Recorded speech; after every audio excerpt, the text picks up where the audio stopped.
Assalamualaikum warahmatullahi wabarakatuh. Bismillahirrahmanirrahim. Alhamdulillahi rabbil alamin. Allahumma salli wa sallim wa barik ala sayyidina Muhammadin wa ala alihi wa ashabihi ajma'in. Subhanaka la ilma lana illa ma 'allamtana innaka antal alimul hakim.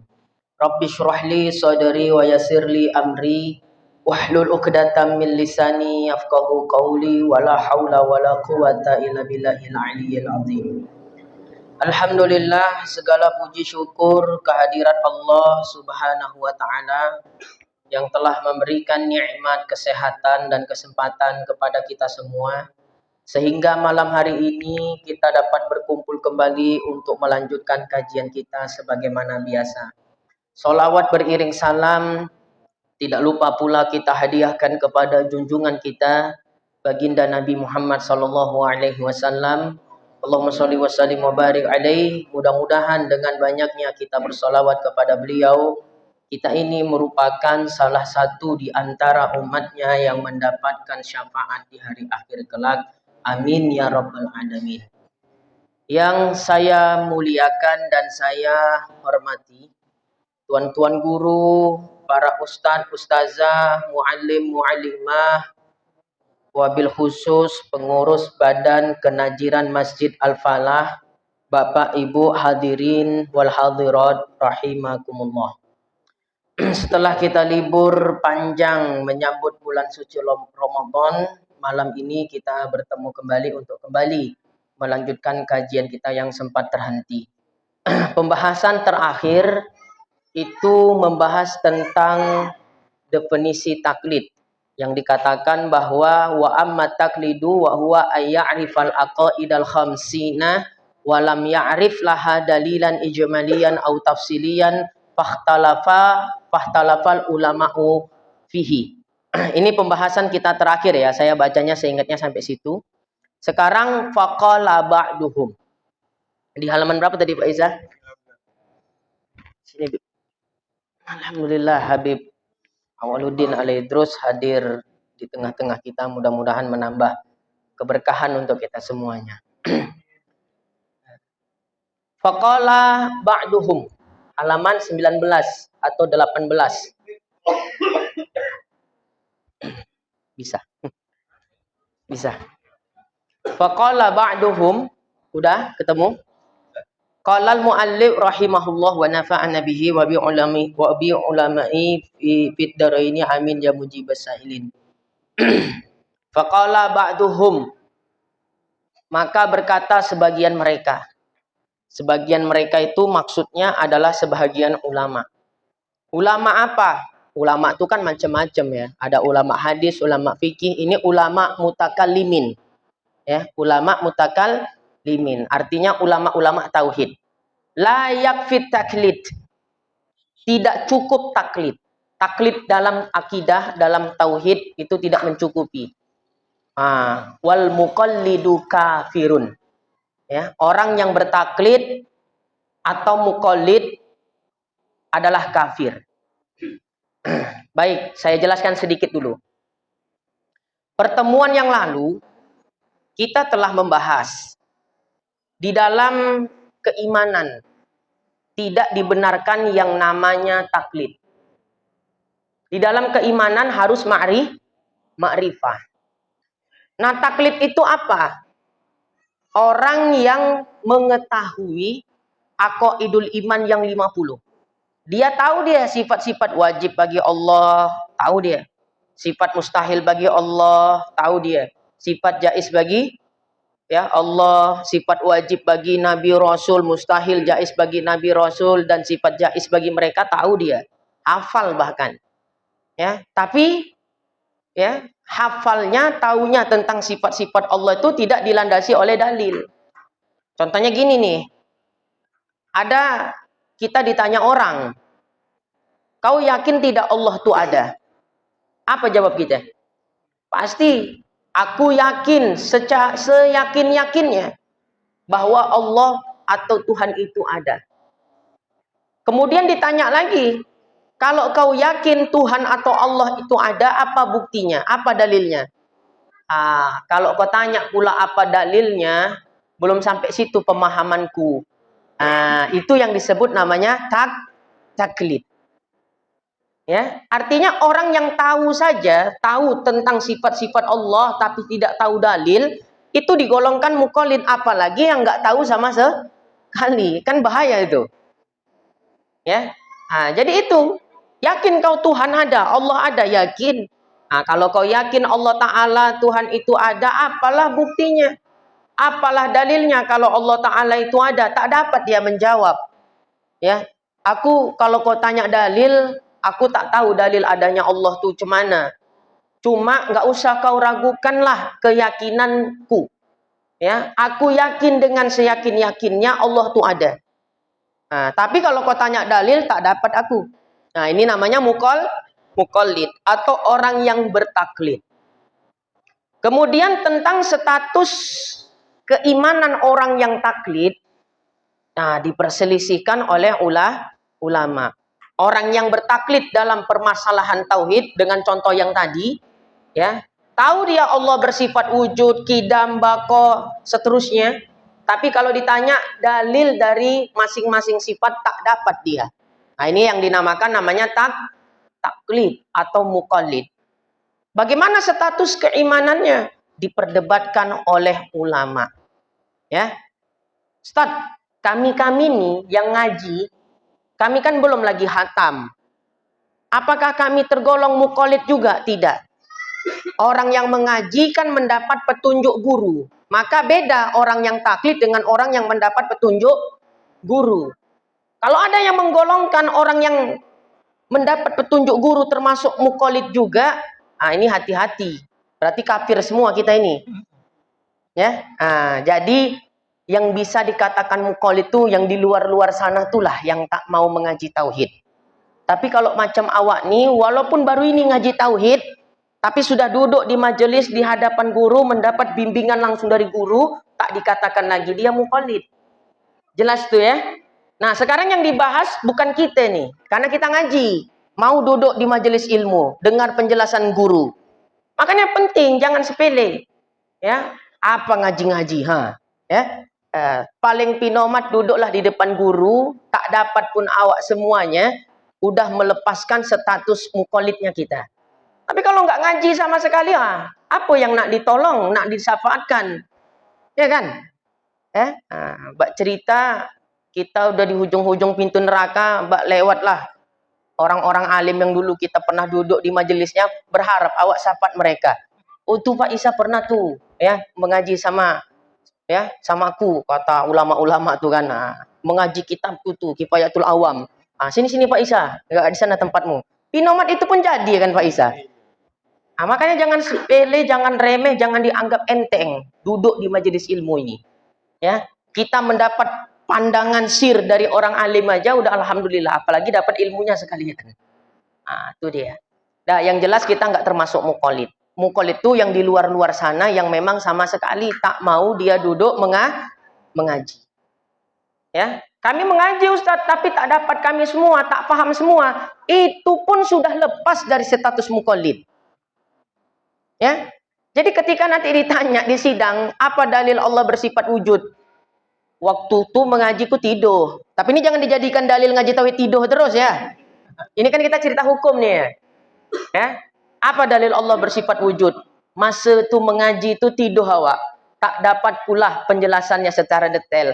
Tapi apa yang diiktikadkan guruku, itu jugalah iktikadku.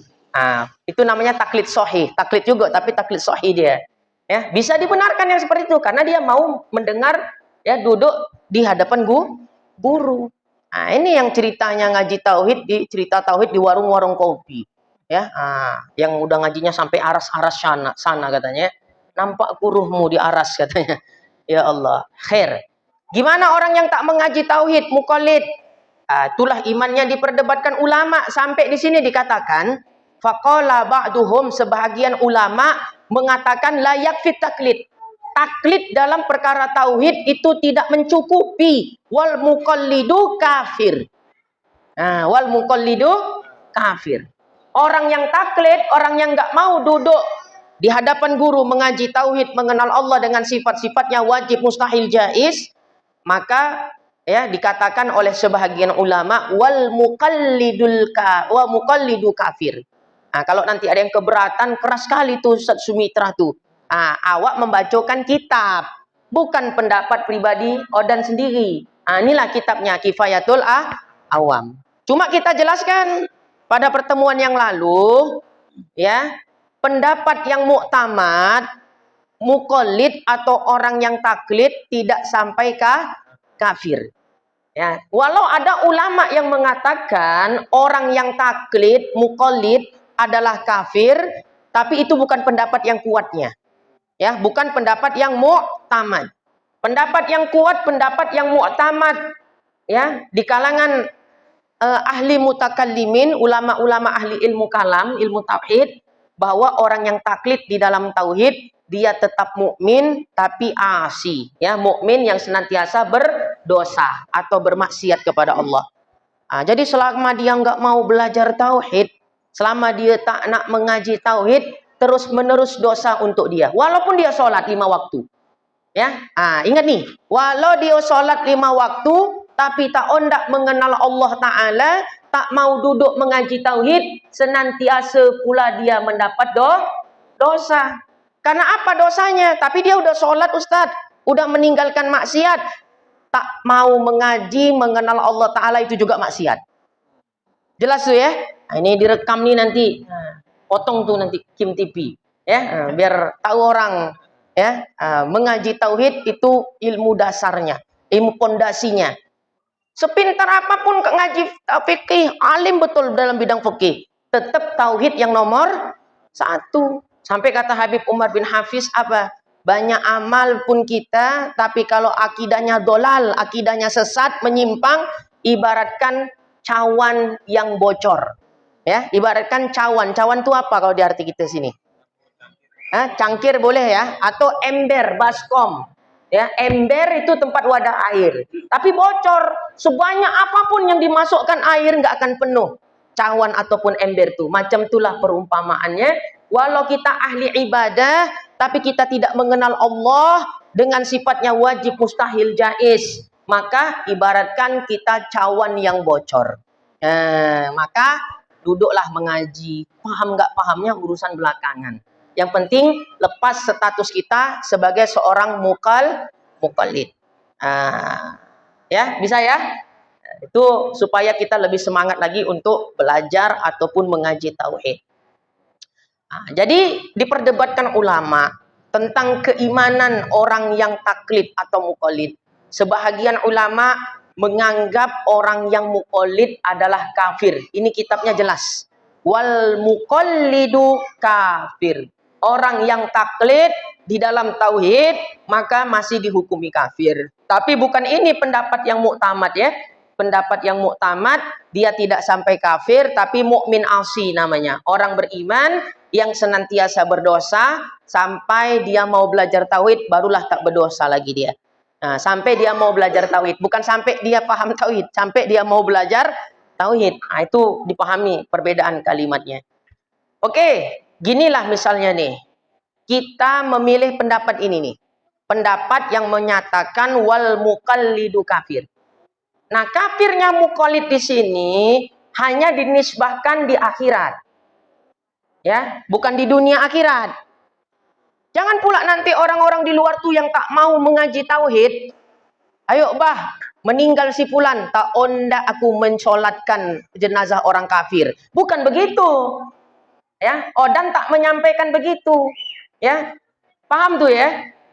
Kadang nih yang disampaikan guru lain, murid menyampaikan lain, nama guru yang jelek. Kan gitu kan? Odan tak mengatakan demikian.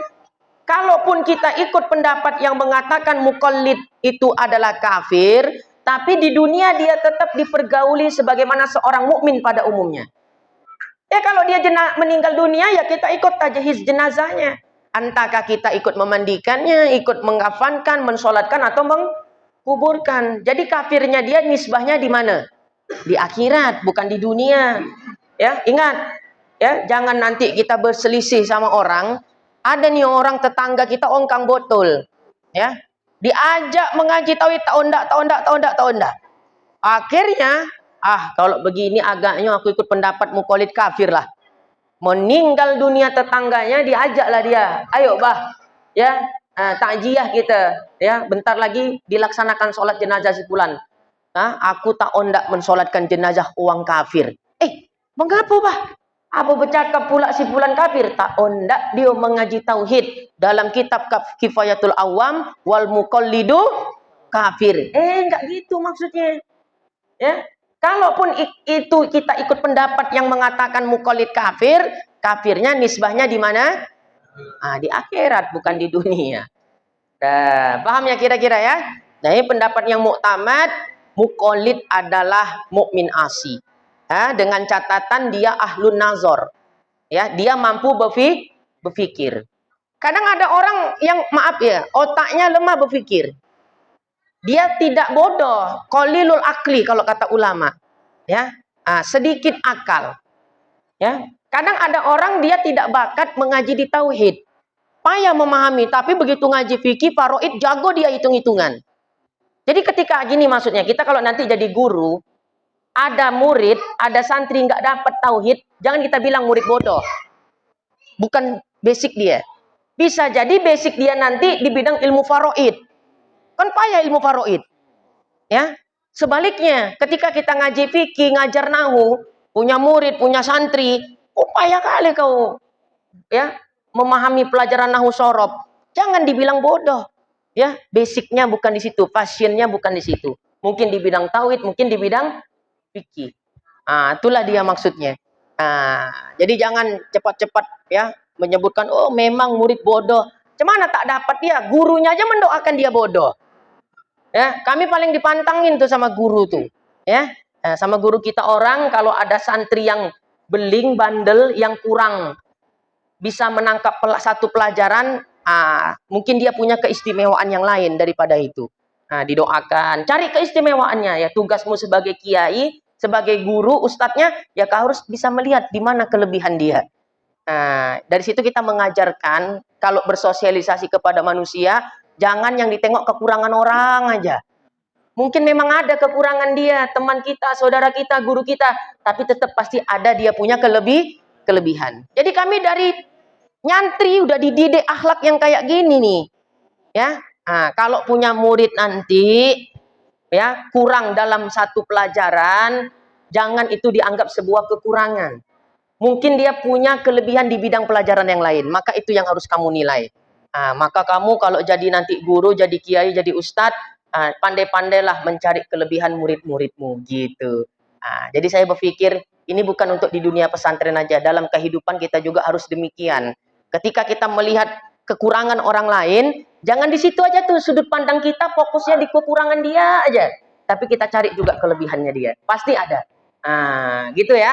Supaya hati kita nggak berubah kepada orang lain. Ya, kita nih kadang kalau lihat kebaikannya, hati kita sayang, seneng. Begitu tahu aib, keburukannya, kan itu ya, kekurangannya, berubah kondisi hati.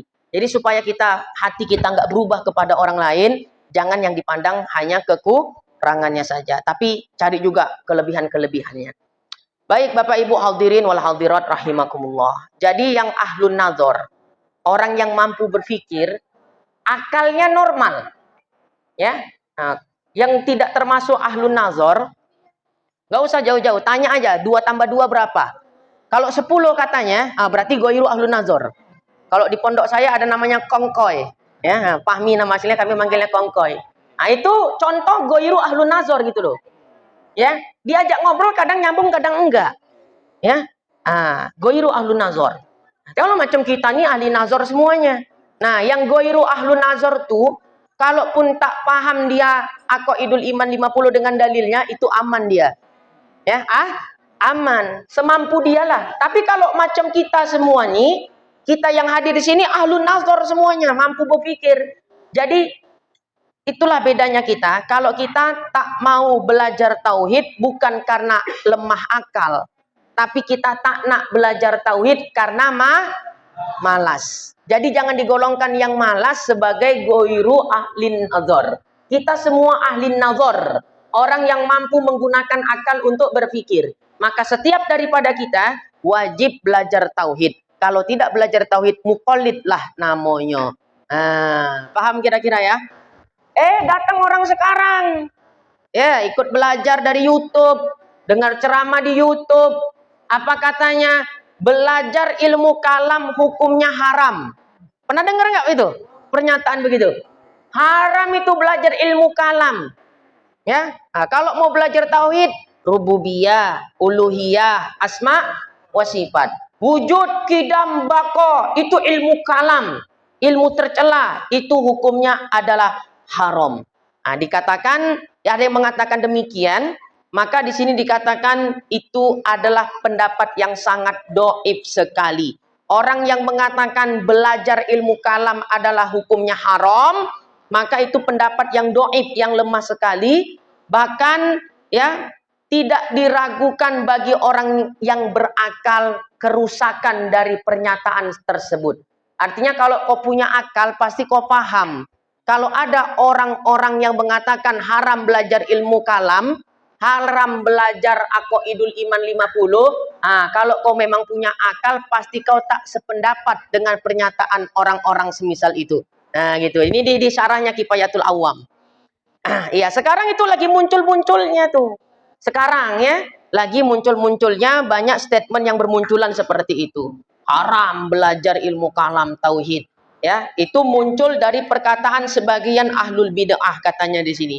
Ya, itu adalah sebahagian pendapat dari ahlul bid'ah. Kenapa? Karena pernyataan tersebut yang menyatakan belajar ilmu kalam itu hukumnya haram, bertentangan dengan Al-Quran, Sunnah, dan ijma' kaum muslimin. Parahnya lagi, orang yang mengatakan belajar ilmu kalam itu hukumnya haram, ya mereka mengutip perkataan dan pendapat dari Imam Syafi'i. Bahwa memang pernah Imam Syafi'i radhiyallahu anhu, itu di kitab itu ada, ya yang di Latin pun ada, coba dilihat. Kalau nggak salah di Latin mungkin ada. Halaman berapa Pak Isa? Ada berarti kan? Itu dia. La ayyal qal abdu rabbahu bi kulli zambin ma adda syirki ahsanu min ayyal qahu bi ilmil kalam. Sungguh bahwa seorang hamba yang menemui Tuhannya dengan segala macam dosa selain syirik itu lebih baik daripada orang yang menemui Allah dengan ilmu kalam. Perkataan Imam Syafi'i ini. Jadi perkataan Imam Syafi'i inilah yang digunakan oleh orang-orang yang anti belajar sifat 20 untuk menyerang mereka. Ya. Jadi perkataan Imam Syafi'i, katanya kalian bermadzhab Syafi'i. Ya. Kenapa kalian tidak mengikuti perkataan Imam Syafi'i bahwa Imam Syafi'i mencela ilmu kalam? Maunya fikihnya Imam Syafi'i kalian ambil, akidah Imam Syafi'i juga. Jangan fikihnya kalian ambil, akidahnya kalian buang. Itulah kata mereka. Akhirnya orang awam pun, oh ya pula ya. Udah tahu aku mengaji sifat 20 itu lagi. Haram. Imam Syafi'i sendiri pun mengharamkan belajar sifat 20, ilmu kalam. Maka dijelaskan oleh Syekh Ibrahim Al-Bajuri. Apa kata beliau? Ya, anna murada haulahi ilmul kalam makhlud wal mahsyu bil falasifah falaisa bifasidi bal sahih. Yang dimaksud Imam Syafi'i, beliau mencela ilmu kalam adalah ilmu kalam yang bercampur-campur dengan ilmu filsafat. Itu ya. Kalau akidah kita nih Ahlussunnah wal Jamaah itu tidak bercampur dengan filsafat. Sudah dimurnikan kembali oleh Imam Al-Ghazali. Kalau dulu memang ya akidah Islam banyak yang bercampur baur dengan filsafat. Jadi yang dicela oleh Imam Syafi'i bukan ilmu kalam secara keseluruhan. Itu ingat, mana tahu nanti ketemu orang yang kayak gini nih, ya. Mereka membawa-bawa ya pendapat atau pernyataan Imam Syafi'i yang mana Imam Syafi'i mencela ilmu kalam, maka kita dapat menjawabnya bahwa ilmu kalam yang dicela oleh Imam Syafi'i adalah ilmu kalam, ilmu tauhid, akidah yang bercampur dengan pemahaman falasifah. Bukan seperti ilmu kalam yang kita pelajari ini. Ini bahkan kalau ada orang yang tak mau belajar ini, ada ulama yang berpendapat orang itu dihukumi kafir. Walau itu bukan kaul yang kuatnya. Dah, paham ya kira-kira ya? Sekarang hati-hati ya, bermunculan paham-paham yang seperti itu. Untuk apa belajar sifat 20? Haram itu. Imam Syafi'i mengharamkan ilmu kalam. Kalau kau mau belajar tauhid, ini tauhidnya. Rububiyah, uluhiyah, asma wa sifat. Nah, awak pun terpengaruh juga ya kan? Nah, itulah, hati-hati. Wa zahaba ilaihi Ibnul Arabi. Lihat lagi kitabnya.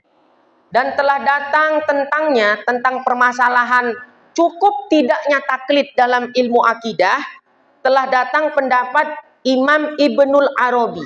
Ada dua tuh dia. Kalau Ibnul Arabi pakai alif lam, berarti itu ilmu ulama tauhid. Ya. Tapi kalau tidak ada alif lamnya, Ibnu Arabi itu adalah seorang sufi, ya, yang punya kitab Futuhatul Makkiyah. Kitab Futuhatul Makkiyah ini dilarang di Arab Saudi, ya, karena tasawufnya kental sekali. Kitab Futuhatul Makkiyah. Tapi sebetulnya di toko-toko kitab di dekat Masjidil Haram itu ada sebetulnya mereka menjual kitab Futuhatul Makkiyah ini, tapi nggak dipajang-pajang. Ya, memang dilarang pemerintah Saudi, kitab-kitab tasawuf itu dilarang diperjualbelikan di Saudi. Nah, tapi kalau mau dicari tetap ada. Jadi pernah ceritanya kita orang ya jalan-jalan ke toko kitab ya di sekitar Masjidil Haram. Nah, di situ kita tanya kitab ini, Futuhatul Makkiyah. Saya ada kitabnya di rumah. Ya. Si toko punya toko kitab nggak langsung jawab ada. Ditengok dari ujung rambut ke kaki. Ya, ini orang memang santri atau enggak gitulah istilahnya. Ya, karena kemana-mana pakai sarung, kita nggak pakai jubah apa. Nah, tal katanya. Sini katanya. Diajaknya ke gudang belakang, ya. Ini ditunjuknya kitabnya. Ini ada kitab Futuhatul Makkiyah. Nah, tapi apa namanya, hati-hati bawanya gitu maksudnya. Nanti kalau ketahuan polisi-polisi di sekitar Masjidil Haram itu ditangkap. Ya. Nah, jadi benar kita udah ditaruh plastik itu kitab, ya. Dah kita bawa mau ke Masjidil Haram, ya, mau ke Masjidil Haram, kan banyak pintu-pintu itu. Nah, udah sampai salah satu pintu dicek tuh. Biasa kalau kita bawa bawaan barang itu dicek dulu sebelum masuk. Nah, ishaza, ya, apa nih? Kan gitu kan kata polisi itu. Azal kitab, ya, dibuka. Ya, dibuka. Oh, kitabul haram, kitab haram ini katanya. Awak tak dikasih masuk. Kalau mau masuk tinggalkan kitab itu. Ya, tadi bakar sama orang tua atau apa baru boleh masuk. Oh, awak belinya mahal-mahal, ya. Nah, mereka pintar, awak pun tak kalah pintar. Datang, keluarlah, tak dikasih masuk. Di depan, di pinggir-pinggiran Masjidil Haram itu banyak orang yang membagi-bagikan Quran secara gratis. Ya, akhirnya kita ambil 3-4 biji. Jadi kitab Futuhatul Makkiyah itu saya diletak di tengah, bawah nih mushaf Quran 2, di atas 2. Saya masuk dari pintu lain, karena kan udah ditandai sama ya, polisi yang satu. Masuk dari pintu lain. Wah, lewat pintu lain ditanya lagi, diperiksa. Ya cuma nanya dia, untungnya nanya dia, ishaza, syekh katanya. Ini apa nih tuan? Kalau bahasa kita nih, hazal mushaful Quran, kita bilang. Ini mushaf Al-Quran. Bohong kah awak kira-kira? Ya kan memang mushaf Quran di plastik itu kan. Fadol katanya. Masuk lah ya kan.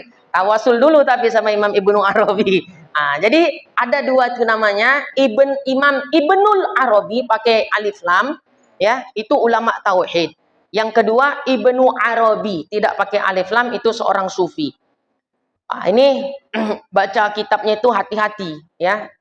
Kalau memang tidak memiliki ilmu akidah yang mendalam bisa bahaya. Karena kitab tasawuf itu dia bertingkat-tingkat. Ya, kalau macam kita nih misalnya, Ustadz, kitab tasawuf yang cocok kami kaji apa? Cemana menurut Ustadz kalau Ihya Ulumuddin? Bidayatul Hidayah aja dulu. Ya kan? Bertahap. Ini langsung mau ya. Ayo kita ngaji tasawuf apa? Kitabul Hikam. Bidayatul Hidayah aja belum khotam awak, udah langsung mau ngaji Kitabul Hikam. Saya udah ngaji Hikam tuh khatam. Di antara di situ wali-wali dikisahkan nggak mau berdoa. Coba bayangkan. Kenapa nggak mau berdoa? Padahal kita di Al-Quran disuruh banyak berdoa. Tapi ada sebagian wali yang nggak mau berdoa. Kenapa? Karena takut ngatur-ngatur Tuhan. Sanggup awak kayak begitu? Jadi belum makomnya kita ngaji Kitabul Hikam. Ya, itu kalau udah mau mati, Nah, udah tua-tua, udah tingkat-tingkat kiai, cocok ngaji kita boleh hikam. Tapi kalau macam kita nih bidayat hidayah lah, adab masuk kamar mandi, adab nak tidur. Itu ya, jangan terlalu ketinggian, nanti jemaah overdosis. Kalau mau paten-patenan supaya dianggap keren, wow, Ustaz Sumitra ngajar hikam. Memang di masyarakat naik nama awak karena itu kitab sakti. Tapi kalau tak teramalkan sama manusia yang mengaji buat apa? Paham maksudnya? Ngaji kitab hikam. Ngaji apa tasawufnya? Muhammad Insan Kamil Syekh Jili. Ada dua, Muhammad Insan Kamil Sayyid Muhammad, itu sirahnya itu. Kalau yang Syekh Al-Jili, oh itulah. Ya, sampai Syekh ada kan namanya wirid sakron. Ya, beliau ada seorang temannya bilang gini, ya Tuan namanya Sayyid As-Sakron, makanya ada hijib sakron. Ada wali yang bilang gini di kitab itu, ya, siapa yang karena engkau mengamalkan wirid sakron ini, aku berjumpa ruhmu di atas aras, katanya. Yang ngomong wali, percaya nggak awak? Percaya. Tapi kalau macam Pak Isa ngomong, tuh nampak ruh Ustaz Sumitra di atas aras. Nah, maaf katanya aku pegang lakoningnya sehat Pak Isa kok tidak ini. Nah, kenapa? Tinggi kali ngajinya. Nah, jadi ya udah dasar-dasar aja kalau kita tasawuf itu. Tauhid ini dulu yang penting, ya. Segala macam kalau mau belajar ilmu, dasarnya dulu kuasain, yaitu tauhid. Mau suluk, motoriko bagus, tapi dasar tauhid dulu dipelajari. Nah, kebanyak kejadian-kejadian, ya, jikir-jikir nampak cahaya putih, dibilang malaikat, dibilang Tuhan. Nah, kenapa? Karena nggak kuat akidahnya. Wa dhahaba ilai Ibn al-Arabi was Sanusi. Telah datang tentang masalah taklid, yaitu pendapat Imam Ibnul Arabi dan Imam Sanusi. Ya, wa atala fi syarhil kubra fir riddat fir raddi ala ma yaqulu bi kifayati taklid. Imam Ibnul Arabi dan Imam Sanusi, ya, membahas permasalahan ini. Apakah cukup taklid dalam bidang tauhid, dalam bidang ilmu tauhid? Imam Ibnul Arabi dan Imam Sanusi menyebutkan tidak cukup taklid dalam tauhid. Ya, artinya apa? Imam Ibnul Arabi dan Imam Sanusi setuju dengan pendapat yang menyatakan wal muqallidu kafir. Nah, gitu maksudnya. Jadi Imam Ibnul Arabi, ya, dan Imam Sanusi sepakat, ya, memilih pendapat al-muqallidu kafir. Orang yang taklid, muqallid dihukumi kafir. Firaddi untuk, ya, dalam hal penolakannya ala mayakul, atas pendapat orang yang menyatakan bi kifayati taklid, cukupnya taklid. Jadi Imam Ibnul Arabi, saya ulang sekali lagi, dan Imam Sanusi memilih pendapat muqallid kafir. Lakin, ya, akan tetapi nukila, kata Syekh Fudoli yang menyusun kitab Kifayatul Awam, lakin nukila anna Sanusiyya, akan tetapi dinukil bahwasanya Imam Sanusi roja'a anzalik, ya, Imam Sanusi telah menarik pendapat yang demikian itu. Artinya gini, ada yang menyatakan bahwa Imam Sanusi merujuk kembali pendapatnya itu. Kalau tadi beliau berpendapat orang yang muqallid itu kafir, di kitab yang lain Imam Sanusi merevisi pendapat itu, bahwa beliau menyatakan apa di kitabnya yang lain, bi kifayati taklid. Taklid itu cukup, nggak sampai kafir. Artinya, ya, lakin nukila ini dipahami berarti Imam Sanusi punya dua qaul, punya dua pendapat tentang status keimanan muqallid. Di salah satu kitabnya Imam Sanusi beliau menyatakan al-muqallidu kafir, ya, orang yang taklid dalam tauhid kafir. Dan di kitabnya yang lain beliau menyatakan bi kifayati taklid, orang yang taklid itu cukup, artinya nggak sampai kafir. Tapi di sini ada yang menarik, ya, kata Imam Fudoli, lakin, akan tetapi, lam naro fi kutubi illal qaula bi adami kifayati. Akan tetapi, ya, kami tidak menemukan pendapat Imam Sanusi di kitabnya yang menyatakan cukupnya taklid. Tapi dikomentari lagi sama Syekh Ibrahim Al-Bajuri, orang pinter memang semuanya. Kata Syekh Ibrahim Al-Bajuri, memang guru ini Imam Fudol ini guru Syekh Ibrahim Al-Bajuri nih ya. Memang guru saya mengatakan bahwa beliau tidak menemukan ya pendapat yang mengatakan pendapat Imam Sanusi yang mengatakan bahwasanya cukup taklid dalam akidah. Akan tetapi bukan berarti itu menafikan bahwa memang Imam Sanusi tidak punya pendapat itu. Barangkali guru saya belum membaca semua kitab Imam Sanusi. Gitu. Artinya kesimpulannya gini. Imam Sanusi punya dua pendapat sudah. Ya, dalam permasalahan cukup tidaknya taklid di dalam tauhid. Pendapat Imam Sanusi yang populer ya al-muqallidu kafir. Orang yang taklid dalam bidang tauhid adalah kafir. Ini pendapat beliau yang populer. Tapi di kitab beliau yang lain, beliau merujuk pendapat itu. Beliau mengatakan di kitab yang lain bahwasanya ya orang yang taklid tidak sampai kafir tapi mukmin asi. Jadi Imam Sanusi punya dua pendapat. Oh, tapi Ustadz di sini dikatakan lakin lam naro fi kutubi ilal qaula bi adami kitabi. Imam Fudoli menyatakan kami tidak menemukan pendapat itu, pendapat yang menyatakan cukupnya taklid. Tapi dijelaskan oleh murid beliau, belum semua kitab Imam Sanusi dibaca guru saya. Gitu. Makanya beliau mengatakan sejauh bacaan saya, gitulah. Ya, sejauh bacaan saya belum menemukan pendapat Imam Sanusi yang menyatakan bahwasanya taklid dalam bidang tauhid itu cukup. Padahal ada pendapat beliau, tapi belum sempat kebaca beliau. Jadi gitu maksudnya. Jadi nanti jangan gini Pak Isa. Pak Isa ngajar kitab Kifayatul Awam, ketika Pak Isa baca ibarat ini, lakin lam naro fi kutubihi ilal qaula bi adami kifayatihi. Akan tetapi kami tidak melihat di kitabnya Imam Sanusi kecuali pendapat yang menyatakan tidak cukupnya taklid. Jangan gini Pak Isa menjelaskannya. Ini membuktikan bahwa yang muktamad muqallid itu kafir. Enggak gitu penjelasannya. Ya, jangan dinafikan semuanya. Ya, karena belum semua kitab yang dibaca oleh penyusun kitab Kifayatul Awam. Belum semua kitab Imam Sanusi yang dibaca beliau. Jadi kalau bahasa kita sekarang, sejauh bacaan saya. Berarti kan belum semua kitab yang dibaca. Saya belum menemukan. Nah, salah nggak kira-kira kalau saya punya statement begitu? Nggak salah. Tapi jangan disalahpahami. Seolah-olah saya mengatakan di kitab manapun nggak ada pernyataan gitu. Berarti Anda salah memahami pernyataan saya gitu. Paham kira-kira ya? Ini ngaji tauhid harus tajam berpikir kita memang. Dah. Jadi kesimpulannya ya, hadirin wal hadirat rahimakumullah, satu aja kesimpulannya. Yang di awal udah saya sebutkan. Pokoknya ada pengajian tauhid datang sajalah.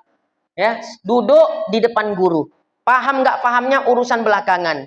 Yang penting kalau kita sudah mau mengaji, duduk di hadapan guru, mendengarkan penjelasan guru, lepas sudah status muqallid kita. Yang mana muqallid itu keimanannya diperdebatkan oleh ulama. Duduk di depan majelis, di majelis, ikut ngaji tauhid, udah aman. Ya, kita nggak termasuk muqallid. Ya, kita tidak termasuk muqallid. Bisa dipahami? Udah barangkali Kifayatul Awamnya itulah. Ya, jadi bulan depan udah masuk nih muqaddimatun tentang ilmu tentang hukum akal yang 3, wajib, mustahil, jaiz. Karena ini ngaji pertama setelah libur panjang, jangan di-press sekali ya. Lemak-lemak jenuhnya belum habis ya, kue hari raya belum habis. Jadi biar tak poning kali pikiran awak dah. Pokoknya kesimpulannya satu tuh aja udah. Tak dapat yang Odan jelaskan semua itu tadi, intinya satu, jangan sampai tak mau mengaji tauhid. Itu aja kuncinya. Datanglah hadir majelis, dengarkan penjelasan-penjelasan guru tentang permasalahan tauhid, maka lepas daripada kita semua hukum taklid. Dah.